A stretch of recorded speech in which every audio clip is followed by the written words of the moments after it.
a devoted fan, and a plugged-in reporter. There is no better way to talk about hoops than that.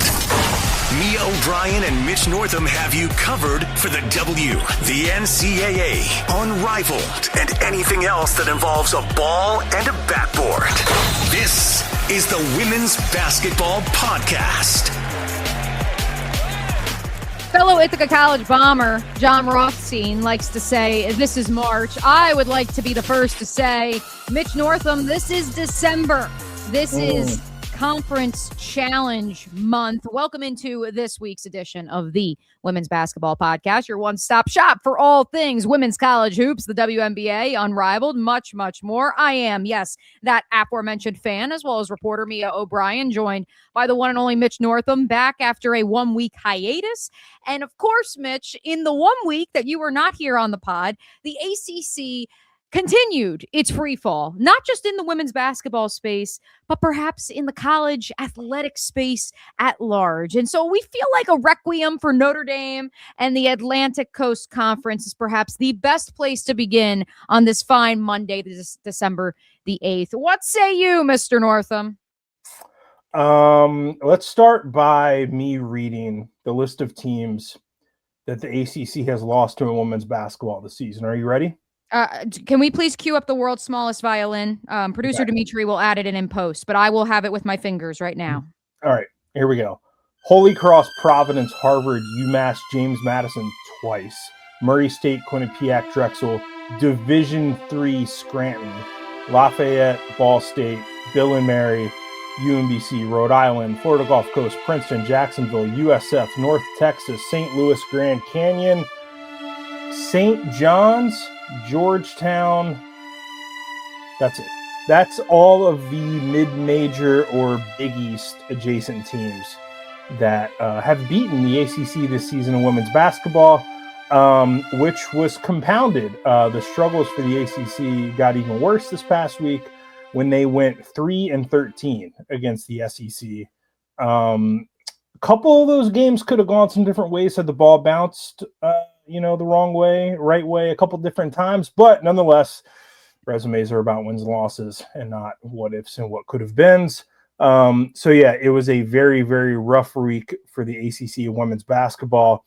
Pretty rough week for the ACC in football, where you have a 5-loss Duke team winning the ACC championship. Paving the way for the James Madison Dukes to get into the playoff. Second reference on the pod. Second reference for the Dukies. And not the last. And not the last. Not the last for the Dukes. Shout out to my buddy Brian Reese, a James Madison graduate. Which paved the way for James Madison to get in, which paved the way for a bid stealer, which paved the way for Miami, I guess, to leapfrog Notre Dame, which paved the way for Pete Bavacqua crying on Dan Patrick with a full diaper. And that, my friends, is your ACC update. Just 3 minutes and 30 seconds into the program. Fins up, by the way, for JU. Bill and Mary, a shout out as well. I actually had written down here, Mitch, as we go through the week that was in women's college hoops, I had written down here that Notre Dame maybe has an easier schedule coming up here in the next few weeks, but they do have James Madison lurking in a couple games' time. So maybe not so easy as one previously would have thought. Let's dive into it, though, because this show certainly will have an SEC, ACC flair. So at the very least, we are torchbearing for you, Atlantic Coast Conference fans.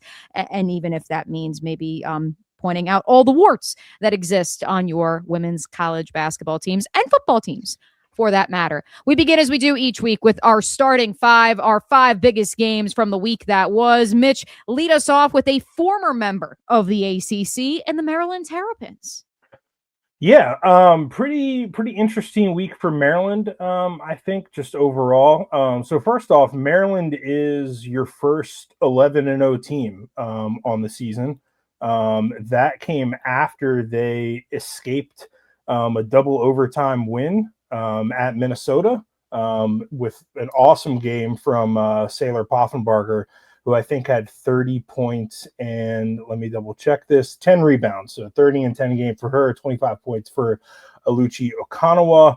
However, the bad news is that Kayleen Smykel is out for the season. She said on social media that she's going to have knee surgery, which is going to end her season. I don't think Kayleen Smykel ever played at all this year. I might be wrong on that. Maybe she appeared in a game or two. I know she didn't play in the only time I've seen the Terps in person this year, which was the preseason exhibition in Greensboro against NC State. No stats for Kayleen, by the way. So yeah, so I don't think she's played at all. Sorry, she played in 7 games, excuse me, and she did average 13.1 points per game in those 7 games. Okay, so 7 games, though, that is below the threshold that would be needed. It's 8, I believe, still, right? Right, for you to save the season and get a year of eligibility back. So she'll be back to play. I think she said as much in her post on social media that she's going to come back to play for Maryland next season. She said, quote, "This is not goodbye. See you next season." So that's great for next season. For this season, it's definitely a bit of a bummer. I think it's not great for the Terps. However, they are 11-0, and they keep on rolling, and they're getting good stuff out of Alucci, out of Sailor Poffenbarger, Yarden Garzon, Miriam McLean. I think Addie Mack has been quietly, surprisingly, one of the best freshmen in the country. I had Maryland at 5th in my AP poll this week. I believe they are 7th overall on the poll. They have that impressive win over Kentucky. They have a win over Princeton. I think Princeton's the best mid-major team in the country. They have a bit of a soft schedule coming up. They got Dell State, Central Connecticut, Wisconsin, and then the first of the year they play at Illinois. I think that could be an interesting or a tough game for them. So they have a little bit of time, I guess, to figure out what they've already been sort of trying to figure out is kind of how do they operate and play without Kayleen Smykel. I think that they're hopeful that they get Bree McDaniel back at some point this season. But overall, I think I've said this before on the podcast, trust Brenda Freeze. They're going to figure it out. They're going to be a top 15 team all year. They're going to host NCAA tournament games. I still think without Smykel, they're one of the best teams in the Big Ten.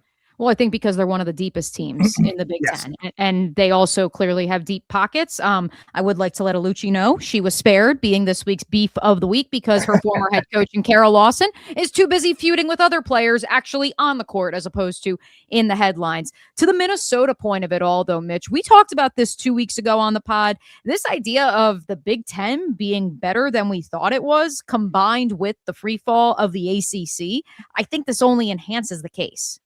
Mm-hmm. Yeah. I think I actually got a note in my email today from Doug Steinberg at the AP, who he's their women's basketball reporter, does a great job, and also kind of is the arbiter of the AP poll at the moment. I think he said that there was 9 Big Ten teams ranked this week, Big Ten with 9 teams ranked, matching their record for most by a conference that they set last year. So the Big Ten continues to be really, really good in women's basketball. Just outside of UCLA and Maryland, you also have, Iowa playing really well. USC, still in the mix and playing well. They have some really good teams. I ranked Nebraska this week. I think Nebraska has come on pretty strong. So there's definitely some good teams in the Big Ten. Ohio State, we can just keep on going. Right. It's a really good league. I don't think we have the same rule in women's basketball that we do on the men's side, where week 6 of the AP poll has resulted in one of the teams that are in the top 12 of that week's AP top 25 have won the last 30 national titles. I don't think week 6 of the AP poll on the women's side is as important, but the fact that the Big Ten is doing what it's doing, yes, you can certainly point to those 4 additions last year on the West Coast as being immediately elevators to the entire status of the conference, sure. But I think that there's good ball being played. And as somebody who covered that league from 2015 to 2018, back in 2017, yes, I'm doing math in my head, 2017, only 4 Big Ten teams made the NCAA tournament that year. And so the fact that they've come this far to where they have 9 in the top 25, credit to the Big Ten, especially in light of what the ACC has done. It's time, folks. Let's dive into it. Speaking of beef of the week, by the way, last week on the show, Mitch, you were not here. We did predict that perhaps there would be a Hannah Hidalgo, Cody McMahon, just some sort of ruckus in Oxford, Mississippi that was not caused by Lane Kiffin. And sure enough, there was. Hannah Hidalgo fouls out of the game. Final score in this one, Ole Miss 69, nice. Notre Dame 62, despite the fact that the Fighting Irish had a halftime lead. Hidalgo had 18 points in the first half. She finished with 28. Again, she fouled out of this one. She had five of Notre Her fifth foul was a tech for her talking cash to Cody McMahon, right? It was. It was indeed. And that's where I would just like to say, pow, predicted that one. That's my little dart. Had that one ready in the reserves. Hannah Hidalgo still was the ACC's player of the week. Low bar to clear, perhaps, especially when you are your entire team's operation, which brings me to this. 5 of Notre Dame's 12 steals, which so much of their offense, Mitch, as we saw in some of their few victories that we've seen this season. Look, they're 6-2. Like, I'm not trying to get them while they're down, but in the victory over USC, at Gamble Pavilion, what we saw was that their defense led to offense. But when 5 of the 12 steals are coming from one player and you are putting that much on one player who also had 6 turnovers, it's just not sustainable. You couple that with just one other player finished in double figures. That's Malaya Cowles. She had 12. She also fouled out of this game. So your top 2 scorers both fouled out. Yes, one was via the tech with 11.3 seconds to go or whatever it was. Notre Dame, once again, comes roaring out of the gates because their defense predicates their offense. And then they just run out of steam and they can't sustain it. Ole Miss is longer, more physical. They won the rebounding margin 42-27. And I think this is first and foremost it adds further proof of concept of what's going to happen when Notre Dame is playing outside of the Atlantic Coast Conference or even playing some ACC competition that's larger, i.e. Louisville later this year. And ultimately, I think it speaks to they may beat up on some of these ACC teams that have lost to the likes of Scranton and James Madison already this year. But once they have to go out of conference, again, I'm sorry, folks. I know there's a lot of Fighting Irish fans that listen to the pod and you're still mad about your football team. But it's important to lead with this. You may have the nation's best player, but she cannot do it alone. It is a team sport. Yeah. And, Notre Dame has a pretty easy December, the rest of the way. They are James Madison. They are going to play at James Madison on Sunday, which we will get to in Making Money with Mitch. But other than that, they got Morehead State, Bellarmine, Pitt, and then they got Georgia Tech on January 1st. Then on January 4th, this is one I kind of have circled that I'm going to go to. They play at Duke.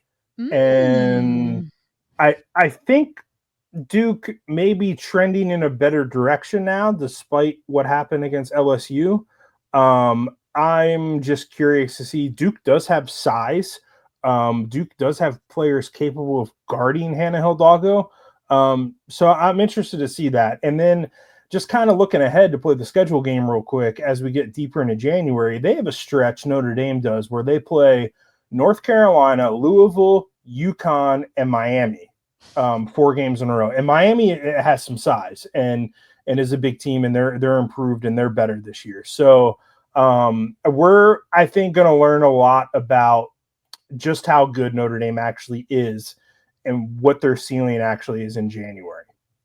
Ole Miss did improve to 8-0 with that victory over the Fighting Irish. But hey, Notre Dame bounced back, walloped Florida State in Tallahassee at the Tuck Center, 93-58 over the weekend. And Ole Miss suffered its first loss of the season, 61-60 in St. Joe's, Missouri. Did you know, Mitch Northam, there's a Bill Snyder. There's a Bill Snyder Classic. Did you know that exists? No, I didn't know that at all until I just pulled up Kansas State's schedule. Sure, cool. Yeah, and the women's basketball teams play in the Bill Snyder Classic. I mean, I assume everything out in Manhattan, Kansas is named after him, but interesting that they played it in St. Joe's. What is the significance of St. Joseph, Missouri? That's where the Chiefs training camp is. So I don't know why. Is that where Mr. Snyder is from? Or I don't. But then what's the tie to Ole Miss? I didn't get that. You learn something new every day. That's why you come to the women's basketball podcast. We teach you new things, including just how good James Madison is in sports other than college football. Let's keep it in the triangle because the neighbors of those Duke Blue Devils, who we'll get to here in just a second, just wait, Carol Lawson defenders, we will get to you. North Carolina goes on the road. Tough loss at the Moody Center, 79-64 as part of that SEC ACC challenge, Mitch, to the Longhorns. Is this one more about UNC for you falling off in the second half, or is this about a Longhorn team that we continue to underrate? I think it's more about Texas. I thought this was interesting in that, I'm sure, I don't know that they meant to set it up this way, but this was basically a matchup of, so far this season, the best team in the SEC and the best team in the ACC. And Texas won by 15 points. And I just, UNC led after the first quarter, and then Texas just kind of turned it on. They didn't seem to have an answer for Jordan Lee. They didn't seem to really have an answer for Madison Booker, especially her ability to get to the free throw line. She was 10 of 11 from the charity stripe. I think this is, just more about Texas and them kind of, taking, the opening moments of the game to sort of assess an opponent and then figuring out how to beat them. I voted them number one again this week in my AP poll. I just think they have more impressive wins so far this season than UConn does. Now, if UConn and Texas meet each other, could UConn win? Absolutely, sure. But when you look at Texas's resume, like they beat Richmond by 30 points. They beat UCLA by double figures. They got a squeaker win over South Carolina, but still, it's not easy to beat South Carolina. And then they, beat North Carolina by 15 points. So those are all teams, I think, that are going to be in the NCAA tournament. And Texas, for the most part, aside from South Carolina, has beaten them all pretty comfortably. And I think that they're looking like the best team in the country right now. They had a game after this win over North Carolina. It was against Prairie View A&M, but Bria Cunningham went off for 30 points and 14 rebounds. So I think we're seeing with Texas, it's more than just Madison Booker and Rory Harmon. Obviously, two great players, but they have a little bit more depth than I think that I and other people have given them credit for. Do I love watching Texas play basketball sometimes?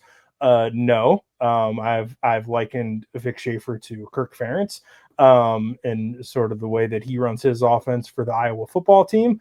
It's a little bit difficult to watch it sometimes, but look, they win games, and they are 10-0 right now and looking pretty good.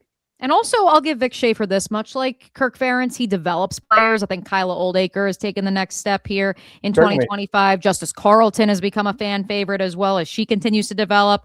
Take 2 stars with a 5-star mentality and send them off into the pros. There's your Iowa bias for the program, folks. I mean, the big stat I think that jumped out to me in this game is they forced North Carolina into 20 turnovers. Texas only had 8. Texas also had 15 assists on 29 made baskets, so about 50% of your baskets were assisted. North Carolina only had 7 dimes. So, that's a good sign, I think, for ball security and ball movement for Texas. Thursday was an elite slate of women's college basketball. I texted you and producer Dimitri that earlier today, Mitch, just looking back on it, watching it in real time. I was so grateful that I have the multi-screen setup that I do in my living room, because it was amazing to have these games pretty much running concurrently to each other. In that North Carolina, Texas game we just discussed, of course, in the Ole Miss Notre Dame, Hannah Hidalgo, hissy fit at the end game that we already mentioned. And then 2 more. Let's get to the Gamecocks. Final score at the KFC Yum Center: South Carolina 79, Louisville 77.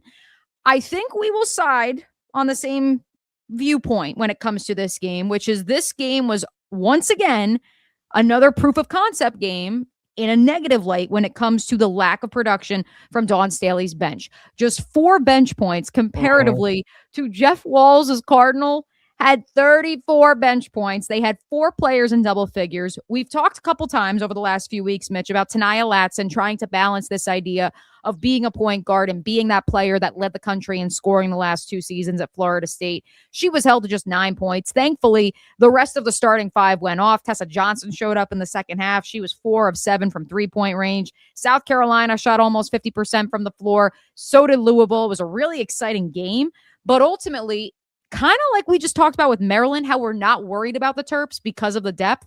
This is the reason we're worried about South Carolina. Perhaps the best starting 5 in the sport, but they do not have the depth that is necessary to play deep into March. And I just love how people want to just point to, well, Chloe Kitts got hurt and that was it. And you can't trade for somebody in college basketball, football, college sports midseason like you would the pros. And just because of Chloe Kitts' absence, that changes the dynamic of this team. Chloe Kitts gives them a 6th player. She doesn't give them 3 or 4 and allow them to go 8 or 9 deep like they have in previous iterations of Dawn Staley's tenure. And that for me is what's just so fascinating. And like, I don't want to make the excuse because I do think their starting 5 when they're clicking on all cylinders, this might be the best starting 5 in the country. But one player tearing her ACL 3 weeks before the season, who would have been either in the starting lineup or the first player off the bench, doesn't change the rest of the roster as it was constructed. Yeah. I mean, you said you kind of hit everything on the head there. I think when this starting 5 is playing at their peak, they are the best starting 5 in the country. But beyond that, they just don't have much. They're not getting what they need, what you get from a usual Dawn Staley team in terms of the bench production. And, you know, yeah, when they went and, you know, made their run to the national championship, you know, Tessa Johnson and Malaysia Fulwiley were coming off the bench. And I think that was a luxury and a big part of their success.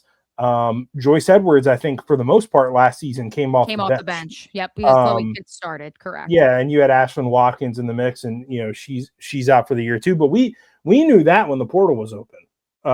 So that could have been a problem solved.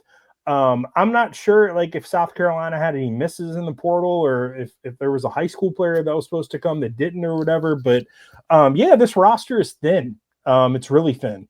The starting 5 is great. You probably have the best backcourt in the country when you talk about the trio of Raven Johnson, Tanaya Latson, and Tessa Johnson, but they're going to be in real trouble. I think on Sunday they played a game against NC Central where Tessa Johnson was sick. And so they played with just 7 players essentially. And now they were playing against NC Central. So it was fine. And they won very, very comfortably. But, you know, if that happens in SEC play, like if you run up against, I don't know, let's say Kentucky or LSU or not Texas even an injury, Mitch. What if one of them gets into foul trouble? What are you going to do? Right. Or foul trouble or, you know, maybe you tweak an ankle or you catch a cramp or whatever. The roster is very, very thin. And like that starting 5 has to be on the floor and playing at their best for them to win games this year. And so I'm very interested to see how things go when we get into SEC play. I wonder if this is going to be like one of those kind of rare seasons for Dawn Staley where maybe they lose multiple games in regular season SEC play. Like maybe this is finally the year that LSU gets them. I don't know because LSU is deep. LSU's got shooters. Hey, listen, they got guards in Baton Rouge. They got guards in Columbia, as a previous episode of the podcast in the last month stated. Also, I swore you just picked up a bottle from your daughter, Mitch, but that is actually an actual water bottle for those who are watching on YouTube. If you are watching on YouTube, please subscribe to the OG Triangle Media page. Couple things. Number one, I heard this quote from my leadership class a few weeks ago, and I think Dawn Staley would echo it. This is from the legendary Pat Summitt.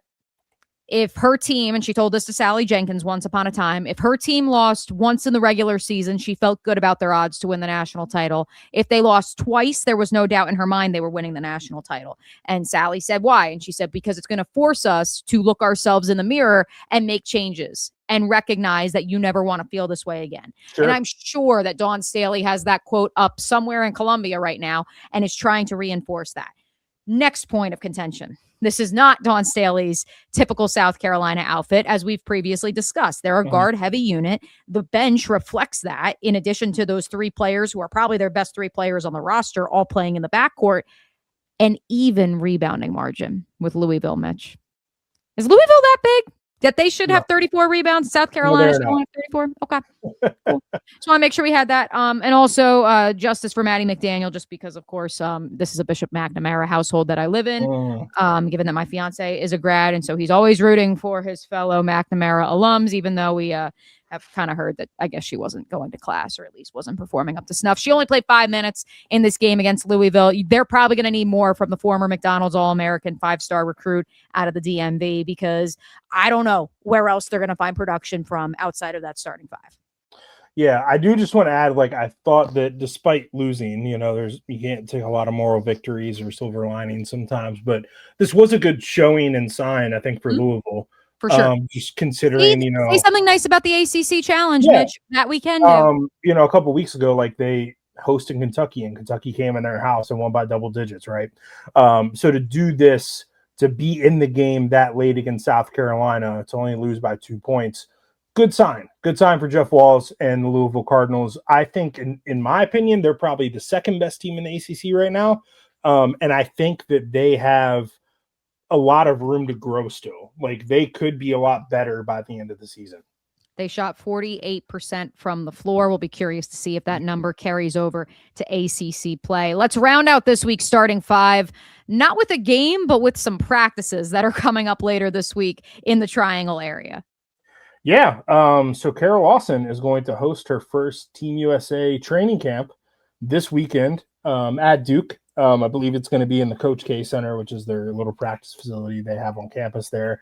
But it's an interesting time, right? For not just Duke, but also just for women's basketball in general. Like, Duke is not off to a good start this season. We know that much. I think after the loss to LSU, those criticisms online of, like, why is Kara Lawson the Team USA head coach? Couldn't we find someone better? Blah, blah, blah.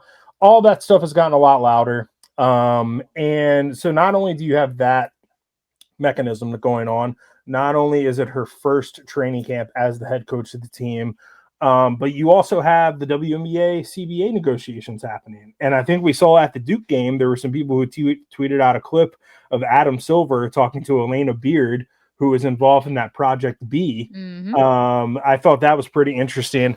So you have all that going on. Plus, this is the first Team USA national senior team camp for Caitlin Clark. And I believe it's also the first for Angel Reese. Yep. And I think the first for Paige Beckers as well. So all three of them are going to be there. Juju Watkins is also going to be there. She's not playing or anything. She's just Lauren Betts, if she's not hurt, is going to be there. Lauren because UCLA is off this weekend. Yeah, and then some veterans like Kelsey Plum and then some other newcomers like Aaliyah Boston. So it is, as we've talked about on this podcast before, for the national team, this period of transition where you're kind of trying to mix in all these fresh new young faces and stars of the sport. I think Cameron Brink is also among the attendees, and kind of maybe phasing out some of these aging veterans. So I'm going to be there at Team USA camp, checking stuff out and talking to players and stuff. And it's an interesting time. So that should be on people's radars, I think. Real quick note. This is not to say that A'ja Wilson will not be on the 2028, Olympic team, folks. This is an exercise for Kara Lawson and her staff to, number one, come together for the first time. And number two, to say, okay, besides Napheesa Collier and A'ja Wilson and Kelsey Plum, who else is going to fill out this roster? Who will take Diana Taurasi's roster spot? Perhaps Brittany Griner's roster spot as well. And now we can start to see the chemistry between these young players as we not only look towards the LA Olympics, but into the future beyond that as well, whether Kara Lawson is the coach or not. So I do want to make that point because a lot of people saw the initial pool that was listed and said, where's A'ja Wilson? Where's Napheesa Collier? Is Kara Lawson running them? No, they'll be on the team. They will be at other senior Team USA camps. They are not going to be at this one for whatever the reason, because they want to take a look at these young cats, I suppose, ahead of the 2026 World Cup. But Mitch, part of why we put the Team USA camp at number 5 in this week's starting 5 is that it leads perfectly into this week's beef of pure beef. I, too, have a ceremonial reading for you on today's edition of the Women's Basketball Podcast. And this ceremonial reading comes from one of our favorite characters who count in the women's basketball space, the one, the only, Kim Mulkey.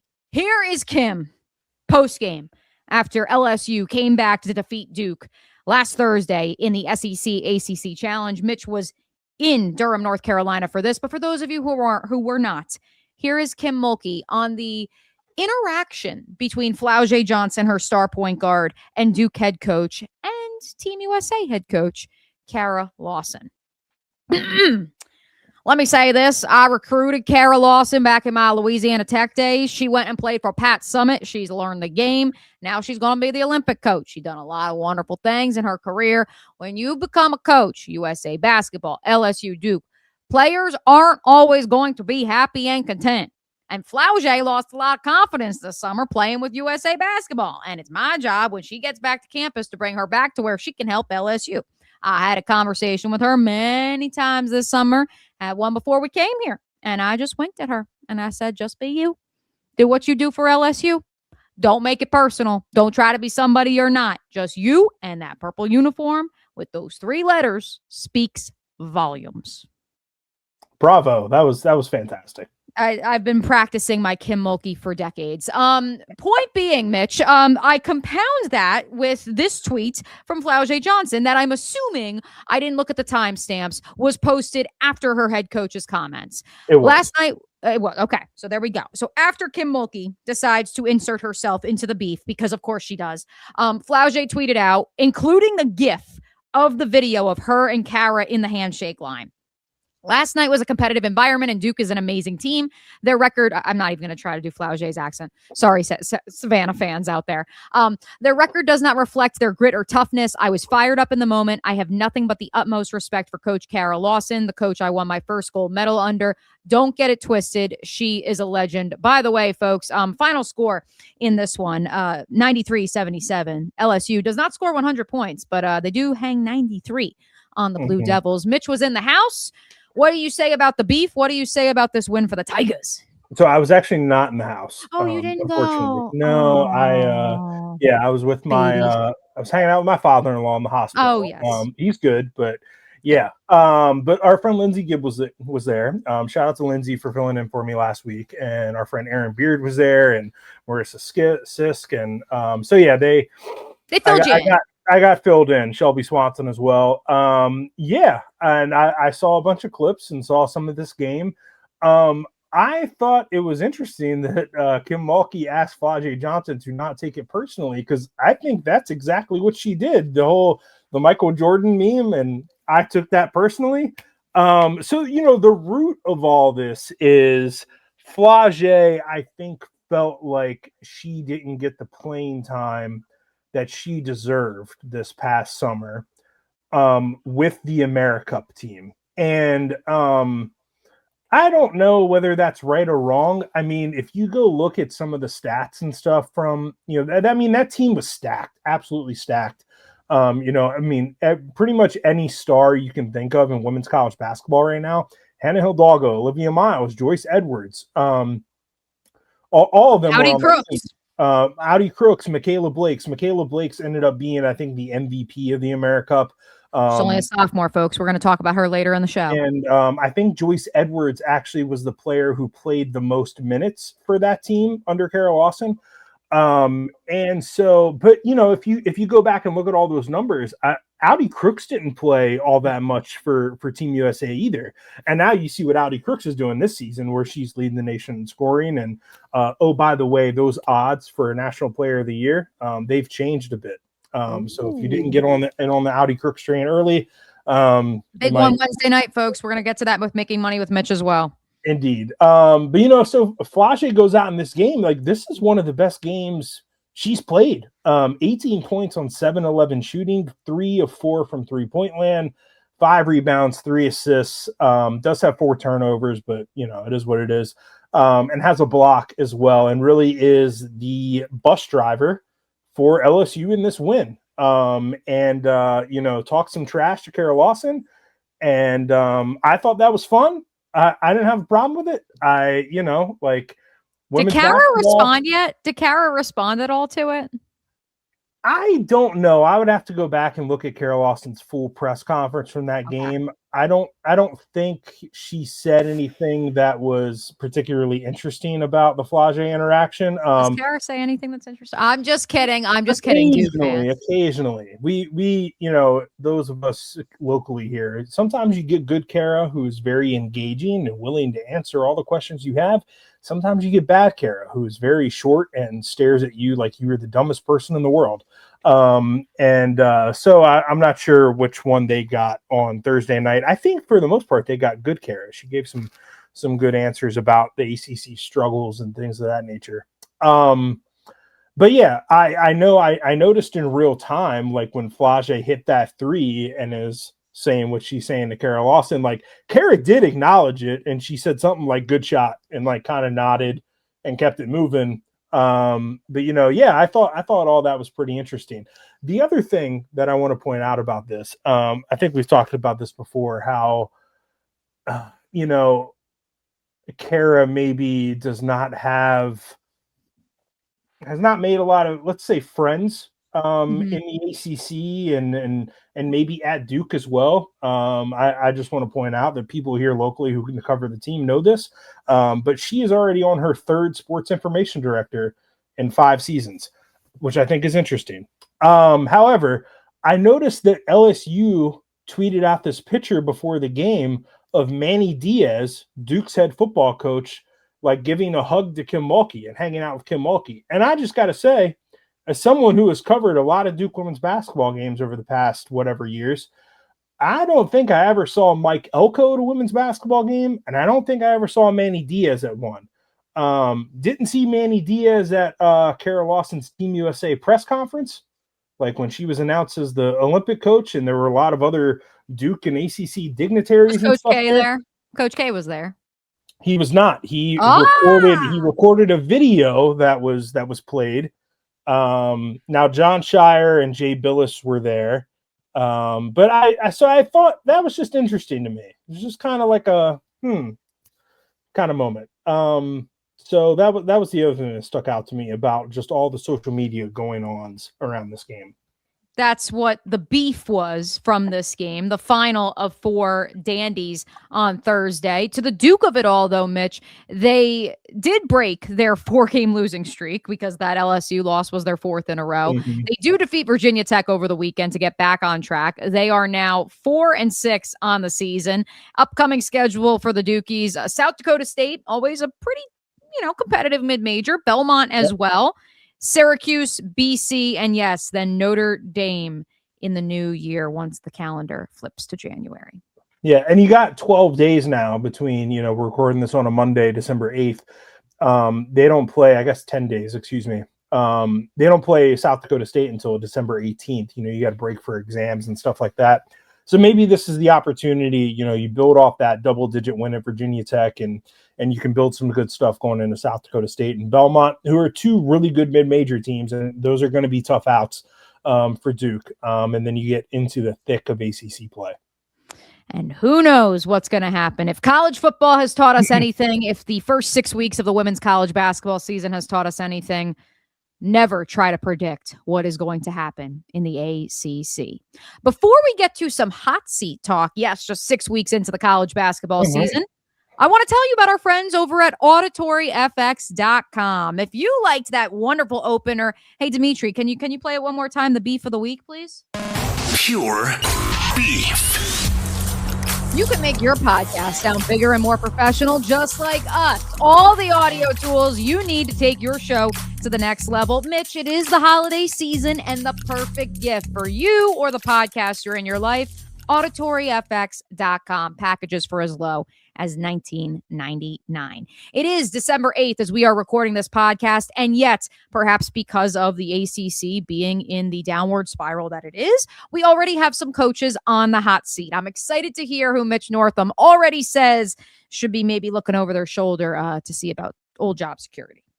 Yes. So I built a kind of guide to the hot seat over at SB Nation before the season started. So I'm kind of working off that a little bit and working off of just what I've seen and also working off of some things I've heard from agents and assistant coaches around women's college basketball. So I'm going to kind of run through these real quick and then you can kind of give me your reaction and we can kind of dive into them a little bit. How's that sound? Works like a charm for me. Okay.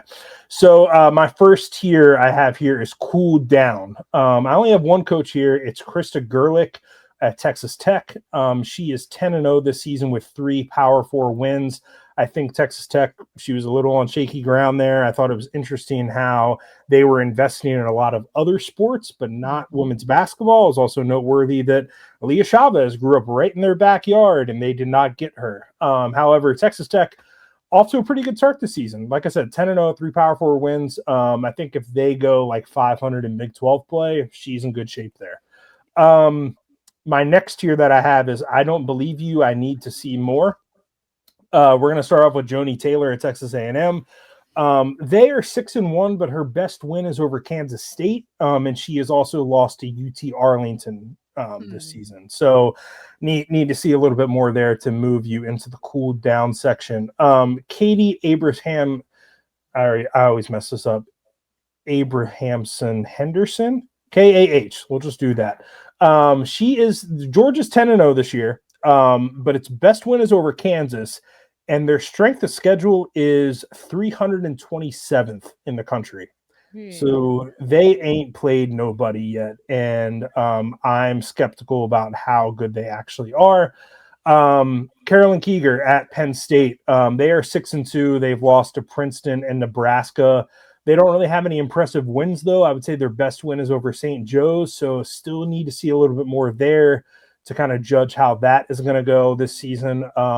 Kelly Ray Finley of Florida, they are 9-2, but they've lost to Navy and Virginia Tech, and they don't really have any impressive wins. Megan Jebbia at Wake Forest, they started 9-0, and then they lost to William & Mary and Georgetown. So I think things put some respect on Darnell Haney's name. Yeah, Georgetown's fine, but you're Wake Forest and you're in the ACC and you played them at home. You should have won that game. And then Coach Washington at Rutgers. I don't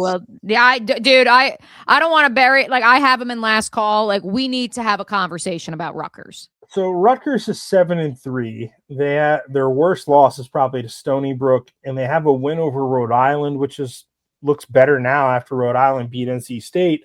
But I just don't really believe in Rutgers long term. I mean, every time they play a Power 4 team this season, they get blown out, like the Iowa game that just happened recently. I don't think that's going well there. We could elevate her into this next tier the next time we do this. This is the heating up tier. This is things are really not going well. Joanna Bernabe McNamee at Boston College. They are 4-8 with losses to Holy Cross, Providence, Harvard, Quinnipiac, James Madison, Murray State, and UMass. Still a better record than Bill O'Brien. Let the record show. Continue, Mitch. That's fair. That's true. They got other problems to worry about on Chestnut Hill. Yeah, so it might be close to curtains call for JBM. Tori Verity at Pitt. I want to preface this by saying this is only year 3 for Tori Verity, but things are really, really, really not going well there. I think you're losing to a D3 team, then yeah, it's not going well. If this was any other school, given what I'm about to read, and given what they did in his first 2 years there, which was not much, he would be fired. However, I'm not sure that Pitt has the money to fire him. I don't know if they want to pay the remaining 2 years of his contract. They have to pay Mason Heichel or whatever his name is, the freshman quarterback. They're too focused on that. So Tori Verity is 6-5 this season. Pitt has losses to Drexel, Lafayette, Ball State, and yes, Division III Scranton. They are 246th in net, which is the worst of any Power 4 team. And there's only one Big East team that's worse than them, which is DePaul. So things are not going well there. Alex Simmons. Wait, but isn't Pitt in the ACC? Yes, they are. You just said the Big East. No, I said it's the worst of any Power 4 team. Oh, of any Power 5. Got you. I was like, oh no. I was like, let's not continue to slander the Big East when the ACC is out here doing what it's doing. So it's almost the worst of the Power 4 plus the Big East. Right. But yes, DePaul. Alex Simmons at Memphis. This is year 3 for her. She is off to a 4-6 start with losses to Arkansas, Pine Bluff, Middle Tennessee, and Ball State. So that's not great. Katrina Merriweather at Cincinnati. I believe this is year 3 for her as well. She is also 4-6 with losses to Lehigh, Miami of Ohio, and Xavier.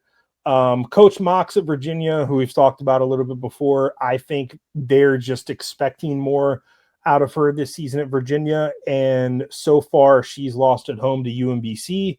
And when they've played, I think, teams that they expect to compete with or beat, like Nebraska and Vanderbilt, 2 Power 4 teams, they've lost by double figures. So that's not great either.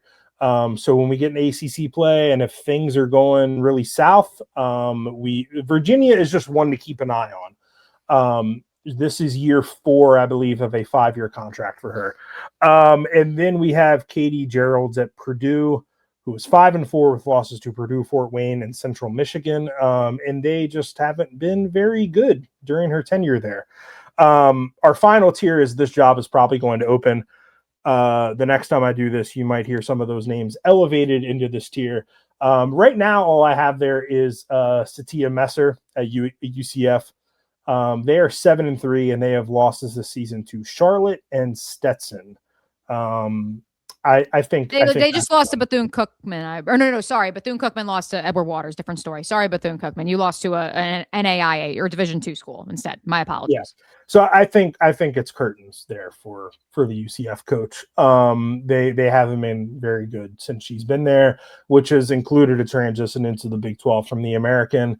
I think just in general, that whole kind of hiring cycle of Joni Taylor going to Texas A&M, KAH replacing her at Georgia, and then Satya Messer replacing her at UCF, hasn't really worked out for either one of them. So that is our hot seat check right now.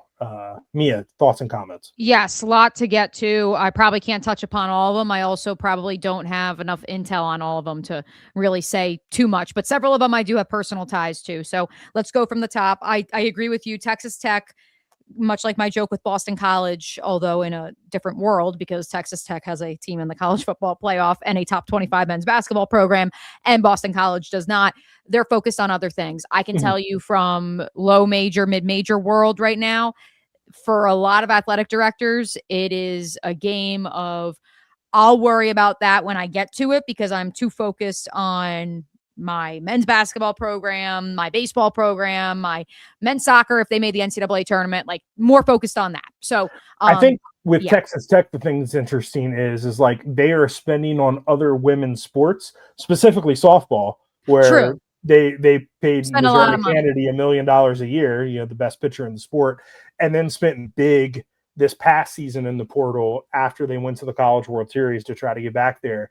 And it doesn't seem like that money faucet has been turned on for women's basketball, which was a sign to me that maybe the people with the money faucet power there did not necessarily believe Krista Gerlich was the right person for the job. Interesting. But so far this season, I think she's proving that maybe that's not the case. It is interesting, though. I think, and again, in my conversations with athletic directors throughout the ASUN conference, like I can just tell you that like there's a time and place where you say, you know what? We got a women's lacrosse team that's made 8 straight NCAA tournaments. We've got a softball team that almost made it to super regionals last year. We're going to pour our money in there, and we're just going to see what happens with the basketball front. And if they do start producing wins, maybe we try to find a way to funnel some money over there.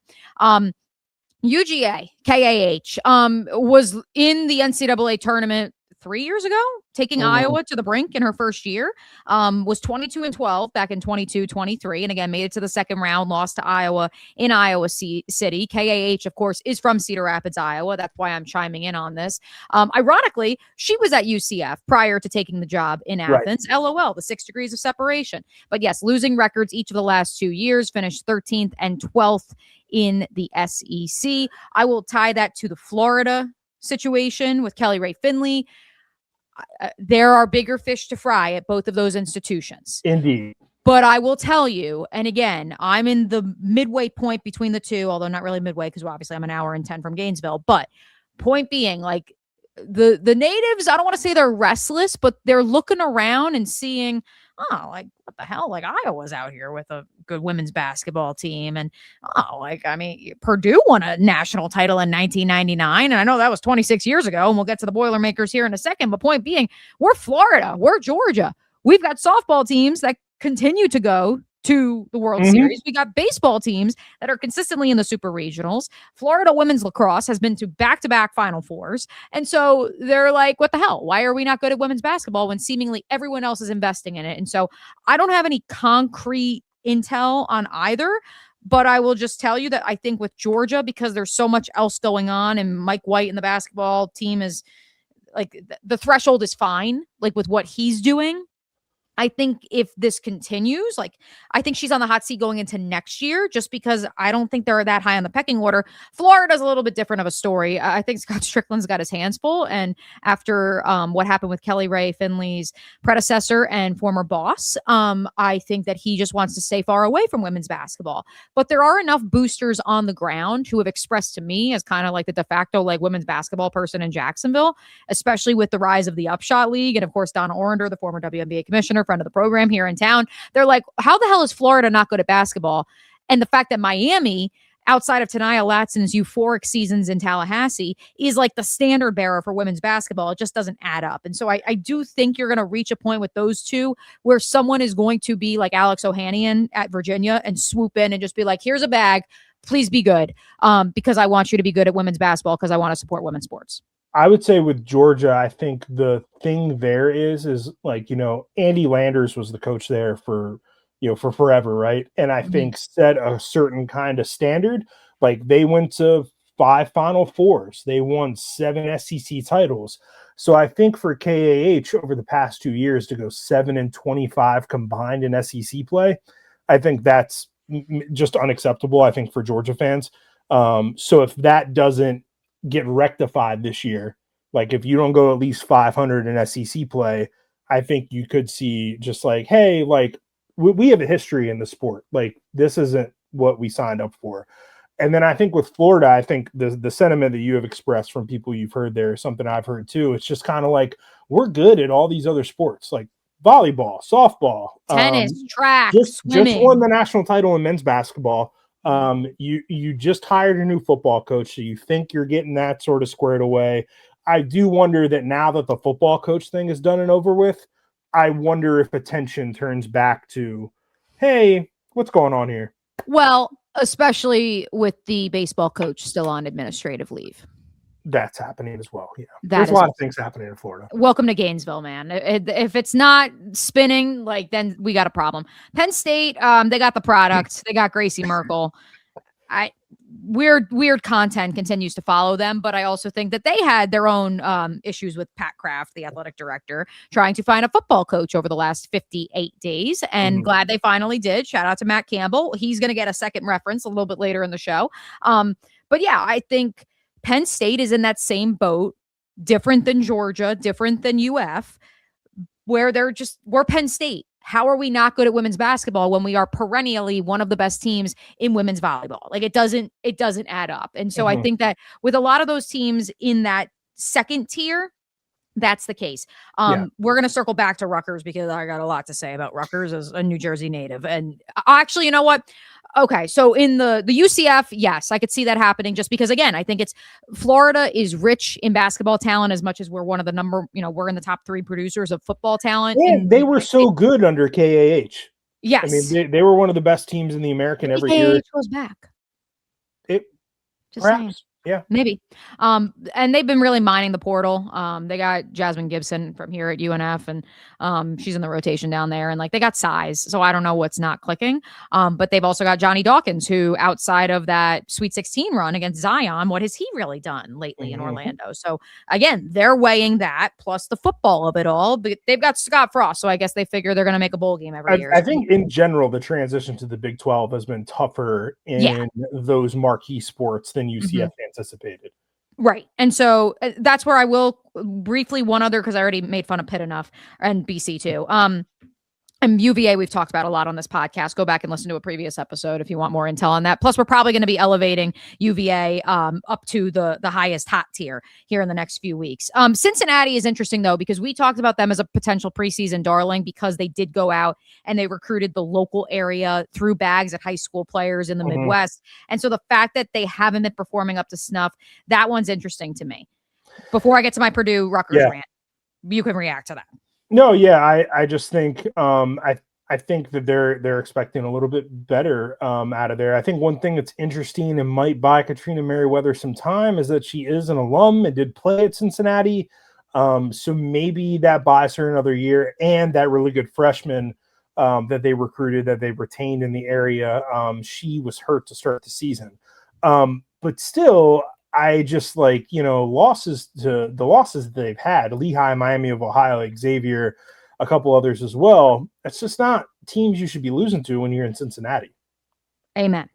Purdue, Rutgers. This is where, again, Purdue, I have no tie to you. And I know your head coach has a tie because she played for the Boilermakers from 03 to 07. And so Katie G, I think, has been getting a pass largely because she is an alum, and because the Big Ten is stronger than it was when she took the job in 2021, which was prior to the rise of Caitlin Clark and prior to the rise of the rest of the league. And, of course, the addition of those 4 former Pac-12 outfits. So I don't want to speak for Purdue, but I will put them in the same category as Rutgers when I say you have pedigree. You have either been to a national title game in the case of Rutgers, or in Purdue's case, you have won a national title. And Stephanie White is in your backyard coaching the Indiana Fever. And that's where I am surprised that the Boilermakers temperature has not boiled. But maybe I shouldn't, because Rutgers is seemingly okay with Coquise Washington going 33-64 over the last 3 seasons. But hey, made a WNIT last year, so hang the banner. I just, as someone who grew up when C. Vivian Stringer was taking Rutgers to the national title, I was in middle school. I was in the 7th grade. And while I did not play basketball, I followed basketball, and I had a lot of friends who played basketball. And for us, it was the coolest thing. It was the biggest thing for us to see them on that stage.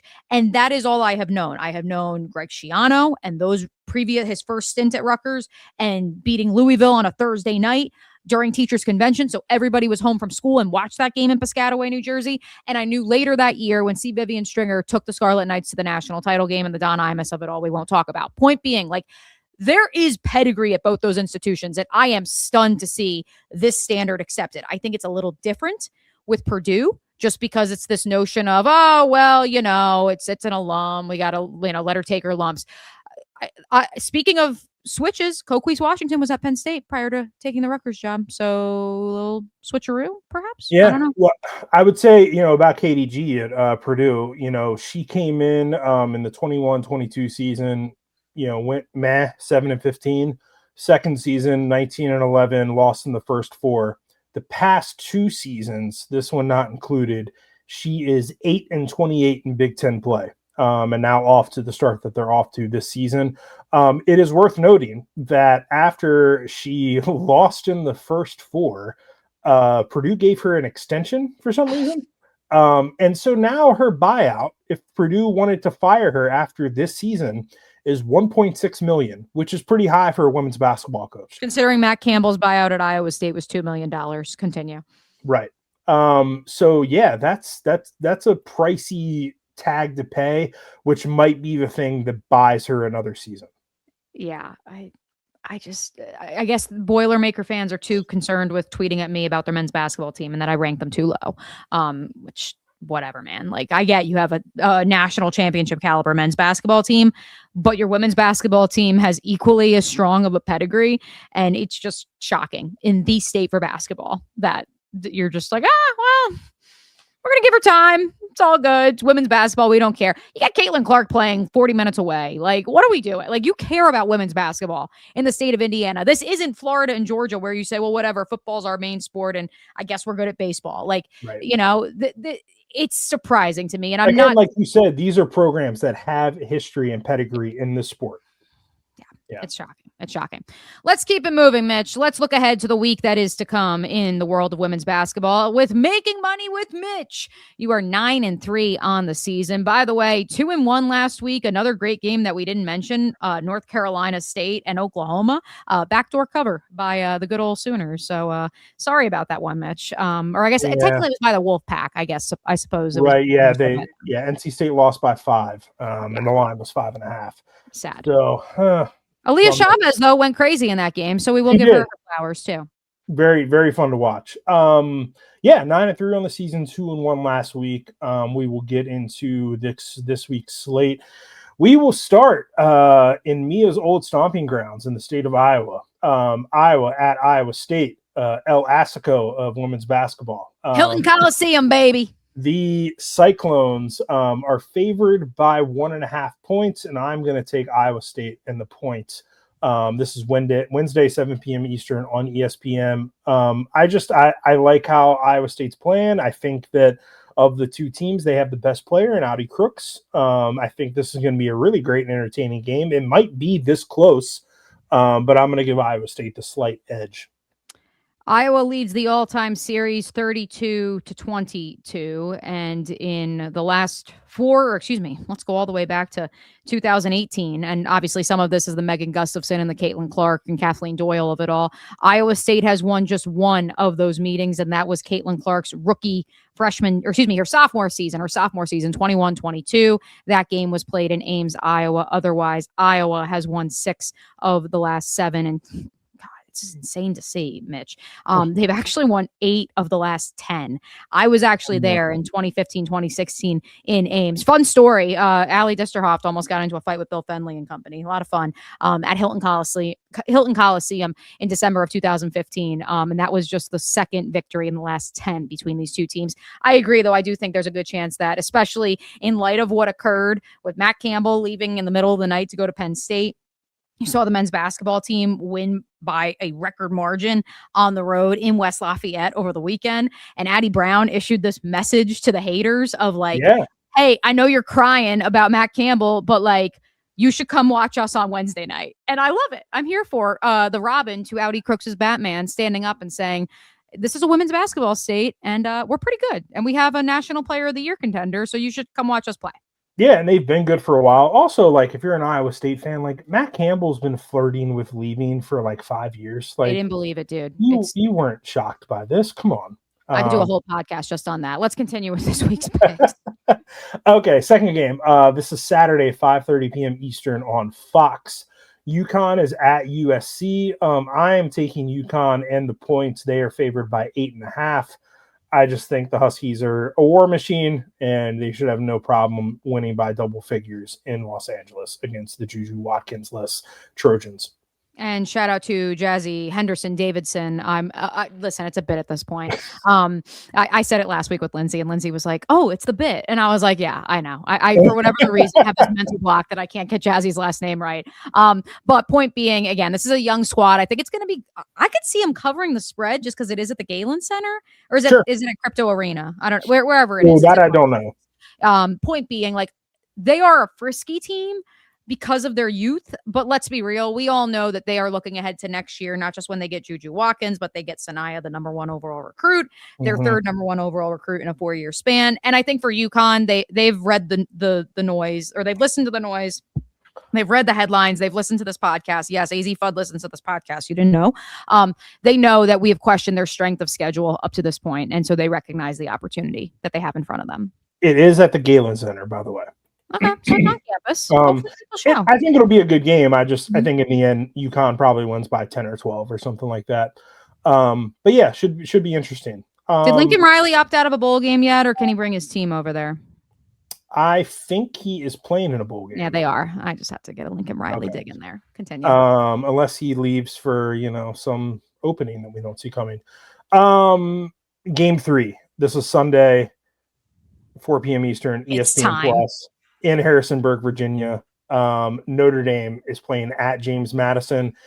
And James Madison... Tell us about the Dukies, Mitch. Tell me about the Dukies. James Madison is a 14.5-point underdog.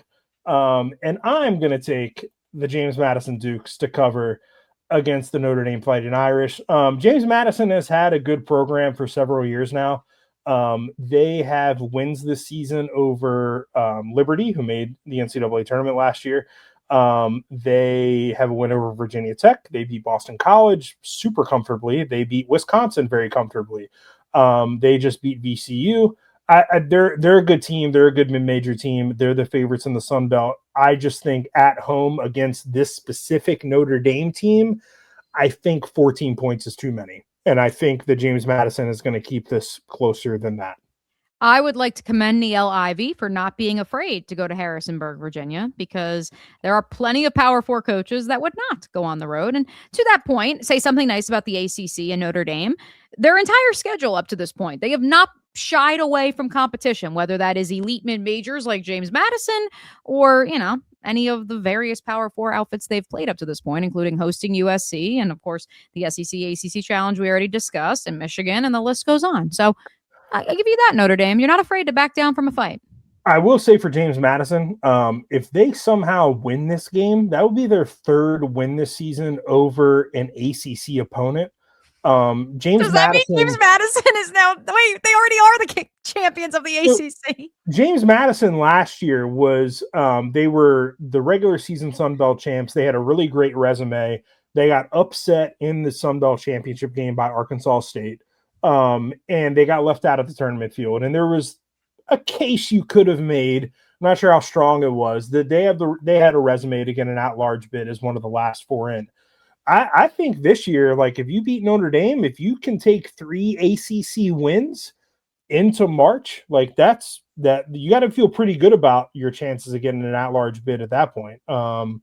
So yeah, something to watch for James Madison. To that point, Mitch, let's bring this show full circle before we get to last call. We led the show by, taking some shots at Notre Dame football. Mm-hmm. And I would like to commend Clark Lee of Vanderbilt football, who said in a press conference, we didn't do enough to win. You need to leave no doubt that you deserve to be in the playoff. We could have beaten Texas. We had our chances. We did not. And to that point, Clark Lee, not a crybaby. Not a crybaby. Clark Lee is a winner. He's going to have the best team in the country, as he proclaimed at SEC Media Days in Nashville in 2023. And here we are. He has Diego Pavia. Anything is possible.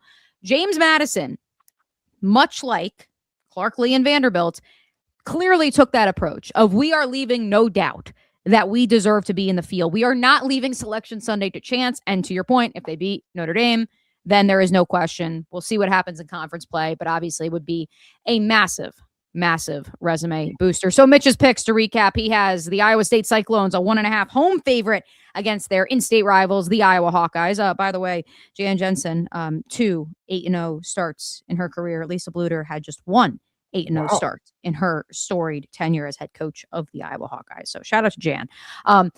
Iowa State, a 1.5 point favorite at Hilton Coliseum. He has UConn, 8.5 point favorite at the Galen Center at USC Saturday afternoon. And then finally, James Madison to cover a 14.5 point spread when they host the Fighting Irish Sunday at 4 p.m. It is time for last call. Any storylines we missed in the wide world of women's college hoops? But Mitch, let's also begin with this. The WNBA CBA missed this last week when you were off. Lindsay and I kind of dove into the very latest updates, which by the time the podcast came out, probably were already outdated. So now the biggest talking point, the flashpoint, as my contemporaries over at ESPN have dubbed it, is team provided housing. Mm-hmm. And this is how a negotiation goes. Little things make their way into the national media intentionally so that it can be discussed and debated and brought to light. And I feel like the biggest sticking point remains the rev share situation. But now the idea of the team housing potentially being eliminated, but there is a combine.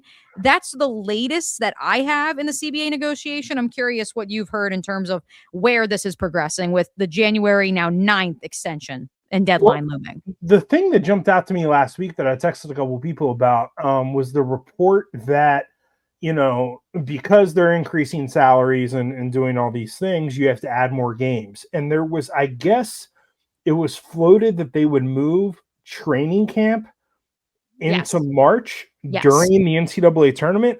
That makes zero sense to me. Like zero sense to me whatsoever. Like you're going to start training camp before you have your draft. Mm-hmm. And you're essentially I think the one thing that is worth pointing out, a lot of the people who cover women's college basketball also cover the WNBA.